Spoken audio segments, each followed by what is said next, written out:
রাজধানীর গুলশানের হোলি আর্টিজেন বেকারিতে ভয়াবহ জঙ্গি হামলার ৯ বছর আজ। ২০১৬ সালের এই দিনে দেশ কেঁপেছিল এক রক্তাক্ত বিভীষিকায়।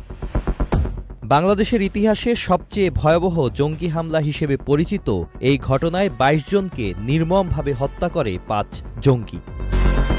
নিহতদের মধ্যে ছিলেন ইতালি, জাপান, ভারত ও যুক্তরাষ্ট্রের নাগরিকসহ ১৮ জন বিদেশি, প্রাণ হারান ২ জন পুলিশ কর্মকর্তাও। ২০১৬ সালের ১ জুলাই, দিনটি ছিল শুক্রবার।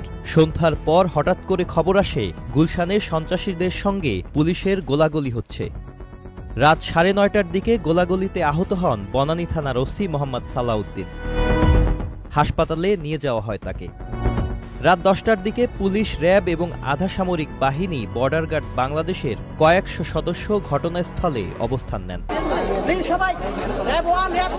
গণমাধ্যম কর্মীরাও ৭৯ নম্বর রোডের মাঝামাঝি স্থানে অবস্থান নেন। রাত ১১:১৫টার দিকে হাসপাতালে মারা যান বনানী থানার ওসি মোহাম্মদ সালাউদ্দিন।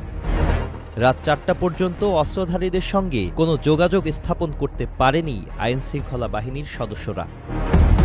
রাতভর হোলি আর্টিজান বেকারি সংলগ্ন এলাকা ঘিরে রাখার পর যৌথ সেনা, নৌ, পুলিশ এবং বিজিবির সমন্বয়ে যৌথ কমান্ডো দল গুলশানে অভিযানের চূড়ান্ত সিদ্ধান্ত নেয়। সকাল ৮:৩০টায় কমান্ডো বাহিনী অভিযান শুরু করে। অস্ত্রশস্ত্রে সজ্জিত দলের সদস্যরা রেস্টুরেন্টের ভেতরে প্রবেশ করেন। এ সময় গোলাগুলির শব্দ শোনা যায়। সকাল ৮:১৫টার দিকে বেকারি থেকে প্রথম দফায় নারী, শিশুসহ ৬ জনকে বেরিয়ে আসতে দেখা যায়। পাশের একটি ভবন থেকে একজন বিদেশি নাগরিক তার মোবাইল ফোনে সেটি ধারণ করেন। ৮:৫৫ ভবনের নিয়ন্ত্রণ নেয় অভিযানকারীরা। গোয়েন্দা দল ভবনের ভেতরে বিস্ফোরকের জন্য তল্লাশি শুরু করে।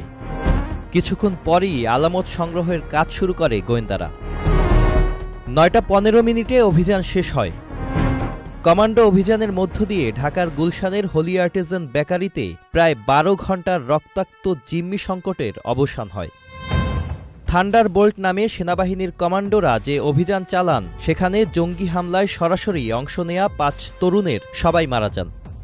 তারা হলেন মীর শামে মুবাশ্বের, রোহান ইবনে ইমতিয়াজ ওরফে মামুন, নিবরাজ ইসলাম, খায়রুল ইসলাম পায়েল ও শফিকুল ইসলাম উজ্জ্বল। আইএসের পক্ষ থেকে হামলাকারীদের মধ্যে ৫ জনকে তাদের সৈনিক বলে দাবি করে হামলার দায় নেয় তারা। সকাল ১০টায় ৪ বিদেশিসহ ১৩ জনকে জীবিত উদ্ধারের খবর জানানো হয়। রেস্টুরেন্টের ভেতরে অজ্ঞাত ৫ জনের লাশ পাওয়ার কথা জানায় পুলিশ।